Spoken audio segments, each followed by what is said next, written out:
فرد جس نے اپنے والدین کو یہ کہہ کر پاکستان واپس بلوایا تھا کہ وہ آ کر اس کے اور واصف کے مسئلوں کو سلجھائیں گے، لیکن جیسے ہی فرد کو یہ خبر ملتی ہے کہ اس کے والدین کا انتقال ہو گیا تو یہ خبر سننے کے بعد فرد کے سر پر تو جیسے پہاڑ ہی پھٹ پڑتا ہے۔ عذرا بھی پریشان ہو جاتی ہے فرد کو یوں دیکھ کر، کیونکہ اس کا اس کے والدین کے علاوہ کوئی اور ایسا رشتہ نہیں تھا جن سے وہ ان معاملات کے بارے میں ذکر کرتی۔ عذرا جو کہ فرد کو دیکھ کر بے حد پریشان ہوتی ہے، وہیں پر جمال بھی فرد کو سمجھانے کی کوشش کرتا ہے اور حوصلہ دینے کی کوشش کرتا ہے۔ جب ملتا ہے قریشی واصف سے تو وہ واصف کو سمجھاتا ہے کہ اپنی بیوی کو اب احساس محرومی کا شکار مت ہونے دینا، کیونکہ والدین جب انتقال کر جاتے ہیں نا تو بچے احساس محرومی کا شکار ہو جاتے ہیں، اور تمہاری بیوی کے پاس تمہارے سوا اور کوئی نزدیکی رشتہ نہیں ہے۔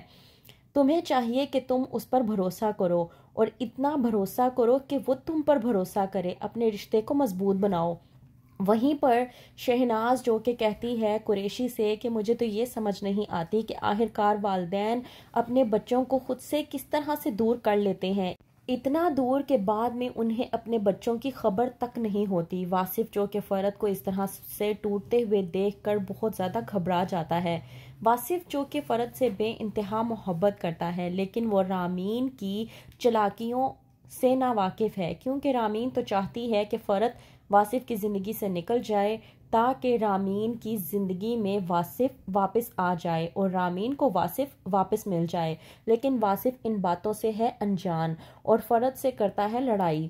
لیکن اب وہ پوری طرح سے فرد کے ساتھ ہے، کیونکہ وہ بہت اچھے طریقے سے جانتا ہے کہ فرد پر جو پہاڑ ٹوٹا ہے وہ ناقابل برداشت ہے۔ وہیں پر عذرا جو کہ اپنے تمام تر گھر والوں کو جوڑنے کی کوششوں میں لگی ہوئی ہے، تو وہیں پر دوسری طرف رضوانہ اور سائرہ گھر کو توڑنے کی کوششوں میں لگے ہوئے ہیں۔ وہیں پر نصیر جو کہ اپنی پرانی محبت کو ڈھونڈنے کے چکروں میں ہے تاکہ اس سے اپنے پیسے وصول کر سکے، لیکن یہاں پر بھی ایک نیا بکھیڑا کھڑا ہو جائے گا جب اسما کو معلوم ہوگا کہ نصیر ایک بار پھر سے اس عورت کے پیچھے جانے کی کوشش کر رہا ہے، کیونکہ اسما کو ہوگی غلط فہمی یہ سوچ کر کہ شاید نصیر آج بھی اسی سے محبت کرتا ہے اور اسی وجہ سے وہ اس کو ڈھونڈ رہا ہے تاکہ وہ اسے پا سکے۔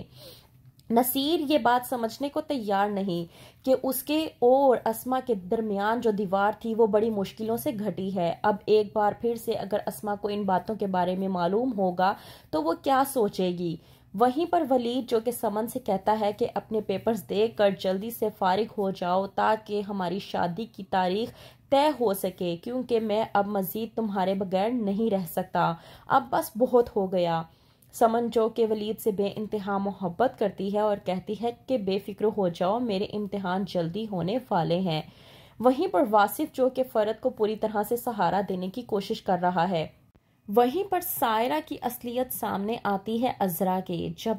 سائرہ کی بیٹی عاشی سائرہ سے کہتی ہے کہ آپ کو میرے ساتھ پیرنٹس میٹنگ پر جانا ہوگا، اور سائرہ جانے سے صاف انکار کر دیتی ہے۔ عاشی جو کہ غصے میں آ کر اپنی ماں سائرہ سے کہتی ہے کہ آپ سے اچھی تو عذرا مامی ہے، جن کو میں نے ایک بار ٹیوشن رکھنے کے لیے کہا تھا تو انہوں نے مجھے ٹیوشن رکھوا دیا تھا۔ اور یہ بات سننے کے بعد سائرہ اس حد تک غصے میں آتی ہے، کہتی ہے اچھا کہ عذرا مامی اتنی ہی اچھی ہیں نا، تو جا